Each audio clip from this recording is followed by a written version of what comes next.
Hello and welcome. My name is Ryan Johnson, and this is the Saltcast.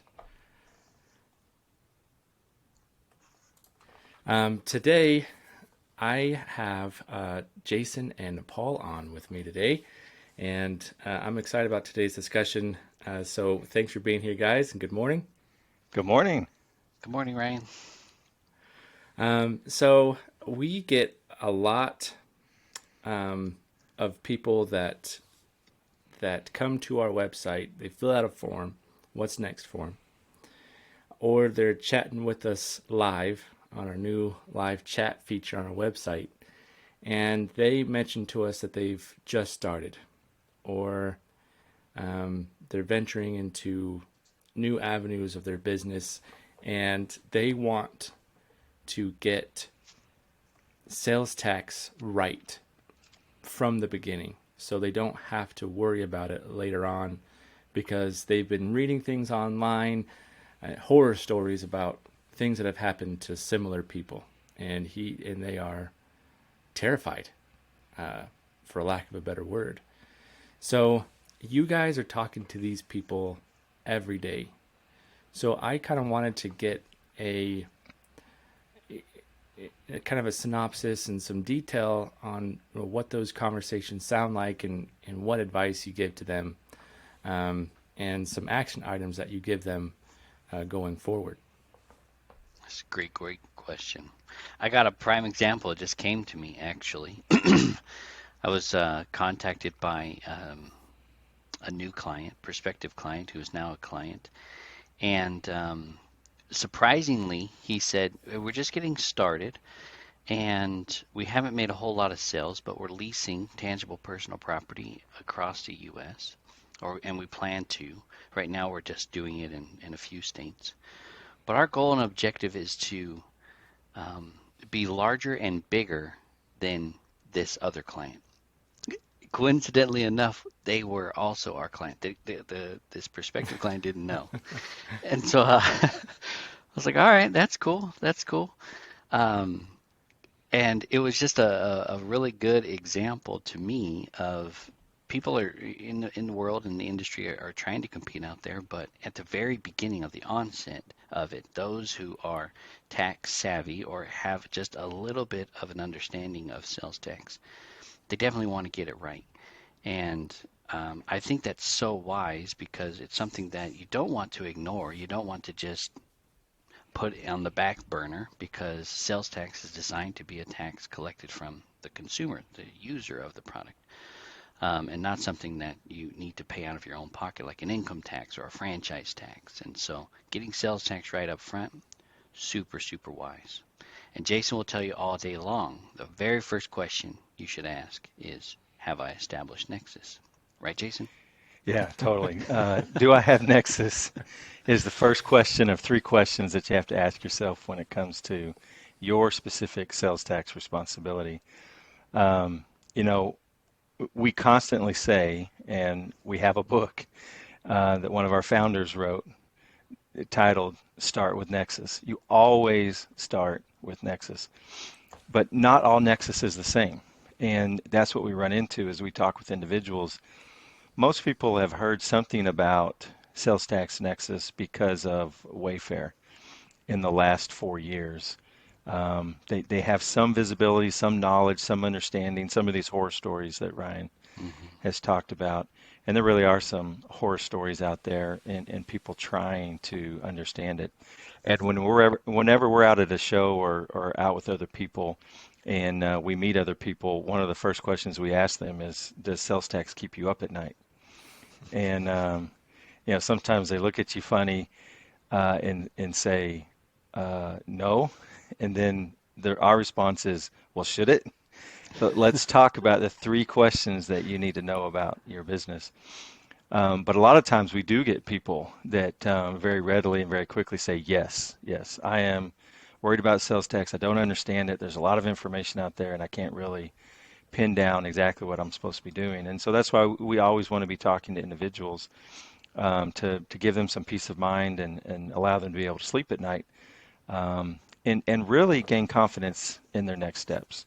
So starting with Nexus, um, If you're just focused on economic nexus, there's a few parameters that you have to think about. If you do less than 100,000 in sales in any given state, you might say to yourself, well, I don't have nexus. But some states still have a transactional threshold, meaning if you have 200 transactions into that state, even though it doesn't equal $100,000, could give you nexus. And then you've got to start answering some other questions that are important to know what your responsibility is. Or you might be in a situation where you're getting close to those thresholds, and you're starting to wonder if you have a responsibility, or you're just not concerned at all, and you're looking on an annual basis, and you're looking at your last year's sales volume, and you're not too concerned. But some states, the Nexus threshold is not based on last calendar year. Some states look at a rolling 12 months and have an expectation that you're going to register as soon as you hit that threshold on a rolling 12-month period. Or you might think the other way. You might feel like, listen, I've got $500,000 in sales in this state that has a $100,000 threshold. And so you might go out and register, or you might put yourself in a situation or give yourself undue responsibility, because there are states that just look at your taxable sales as part of that Nexus threshold. And if you're a wholesaler, or most of what you sell is for wholesale, then you may not have a responsibility to register. Even though your sales, gross sales, exceed that threshold, your taxable sales may not. So there's definitely some questions to consider along the way when you're thinking about economic nexus. Not to mention other forms of nexus. Paul is a consistent, I would call him a preacher on this topic of, Hey now.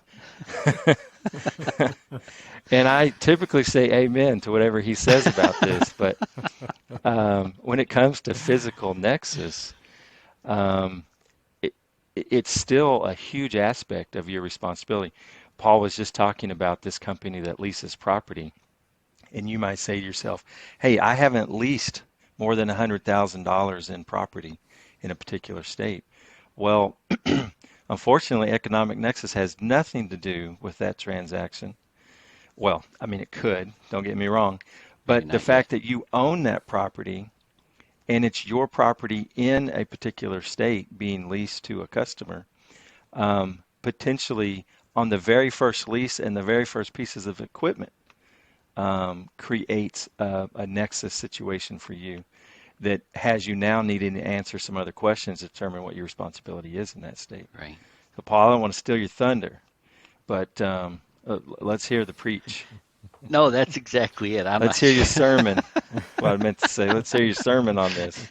It is a common misconception, especially for new businesses. I mean, you're just getting started, and you're not quite sure whether or not you should register. Should I not register? Should I start collecting tax? Should I not start collecting tax? First and foremost, getting an understanding of your footprint, and that footprint includes physical presence, where you're physically located, and that could be an inventory in a warehouse. It could be a sales rep. It could be a commissioned guy who's doing some installations. I mean, it could be a wide variety of things, and so it's very, very critical, first and foremost, to get an understanding of your business footprint. And for those, it seems like a lot of sellers these days opening up a business out of their home, and they have a 3PL, or they have a website where product is being purchased from. They have a minimal footprint. And so it's just important to understand where that is. And as you continue to grow and hire more employees, or you expand your inventory footprint, your warehouses, your locations, paid or commissioned representatives oftentimes will require you to register for physical nexus perspective, or from a physical nexus perspective. So it's just important, very first, to get an understanding and to monitor where your physical footprint is, because people oftentimes sleep on it now as a result of economic nexus. And for some clients, Mm-hmm. I oftentimes give them some advice to sleep on it, because hey, even though you have established Nexus, the second most important thing you could do is to determine, is your product or service taxable in that state? And if it is taxable, then obviously you have a requirement to collect and remit the tax. But from a business perspective, there's costs associated. The cost benefit analysis is key in determining, okay, well, I've established Nexus and my product is taxable. Depending on how much in sales I make in that state will determine what my tax responsibility is. And if that tax responsibility is material to you, then man, you ought to start collecting that tax, get registered, and remit it. If you're a small seller and you want to roll the dice to try and eke out some more margin by not charging sales tax, and you want to be a little bit more risky, then maybe not registering works for you. It's not the most correct or the legal thing to do, but from a business perspective, cost benefit analysis, I call it, will lead you down that path. And so there are some pros, there are some cons to be aware of. And if I'm in a business role, or if I'm in an owner role, I'm going to take a look at that and review that. Just something to take into account or to consider before just simply registering and incurring thousands of dollars in expenses to collect, $100 across the board. So materiality is key. And Andy also talks about that in Start with Nexus, his book that he wrote a few years ago, #1 seller. Materiality is key. Yeah, we're not going to advise you not to follow the legislation in each Right. state. We're Right. going to present it to you so that you're fully aware of what the Right. legislation is and what they impose and what they require.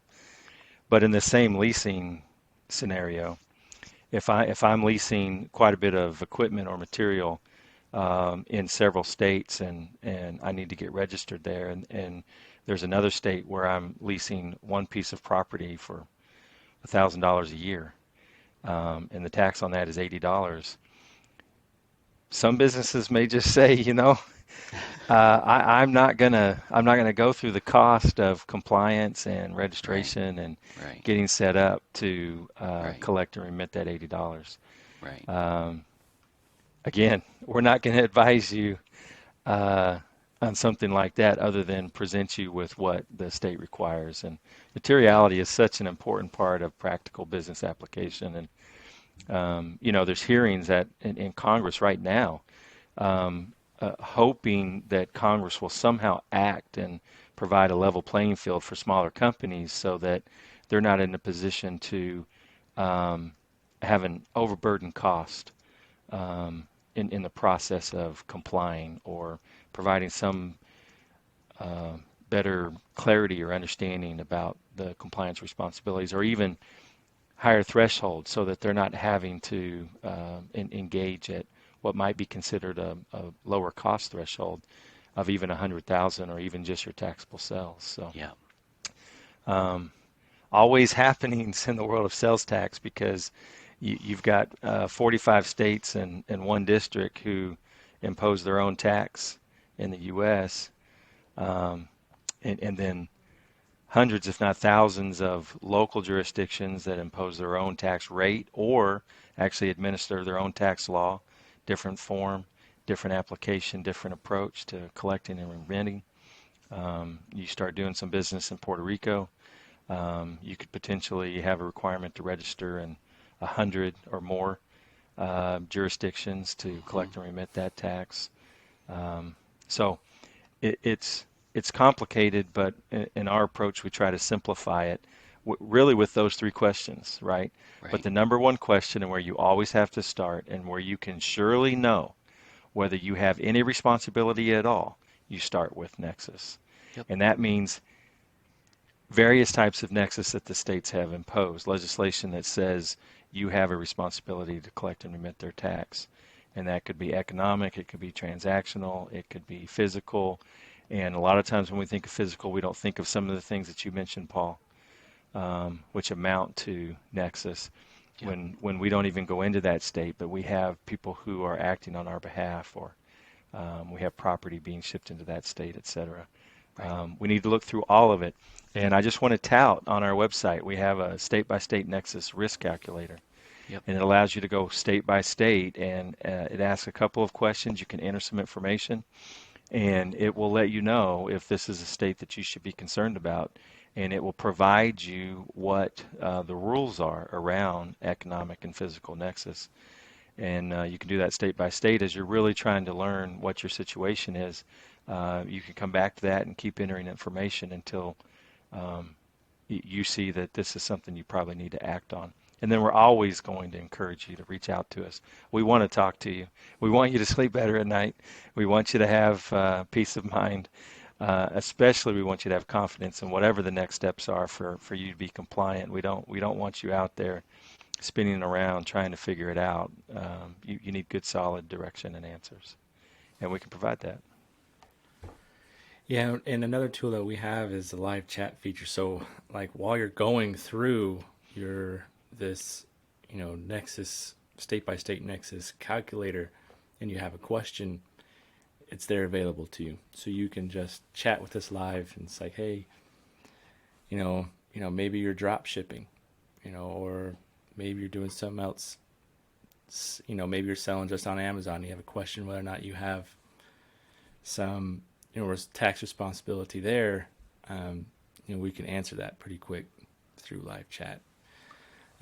So really there's so many different ways to get a hold of us and get so many different resources that we have. And yeah, we want to talk to everyone and make sure you're getting that peace of mind. And for people that are just starting up, I know a lot of those conversations, a lot of the times the answer is in the end, there's nothing you need to do. It's not uncommon. And that does provide a lot of peace of mind. But we do say, but you need to be tracking your sales state by state and being aware of what physical nexus you may have, or Right. and be aware of what your economic nexus thresholds are at. Yeah, it keeps you from worrying about the unknown or not knowing, right? It's sufficient enough to have a chat with us, to go through your situation, to understand your footprint, and say, you really have nothing to worry about right now. Just keep an eye on it. Keep tracking the transactions, the sales volume, the potential physical present situations that can come up. Just track that over time, and as issues come up or you feel like you need to make a move, then get back with us. And one of our all-time sayings is collaboration builds confidence. And so So true. sometimes you just want to collaborate with somebody that knows the So answer. true. And so just get back with us. We'll collaborate on your situation and where you think you are, and you'll feel good about the next steps, whatever those might be. Preach. Preach it, Preach. brother. Preach it. Got all sorts of preachers on the panel today. Can I get a hallelujah? So, yeah, I want to thank you guys again for being on. I know you guys get a lot of these conversations, and I get a lot of these questions. And so, being able to provide this podcast to somebody who has just started is going to be huge, because this is essentially what you guys talk about on a Yeah. What's Next call. So, again, thank you, and we hope to see you guys on another one. Awesome. Take care, guys. See ya.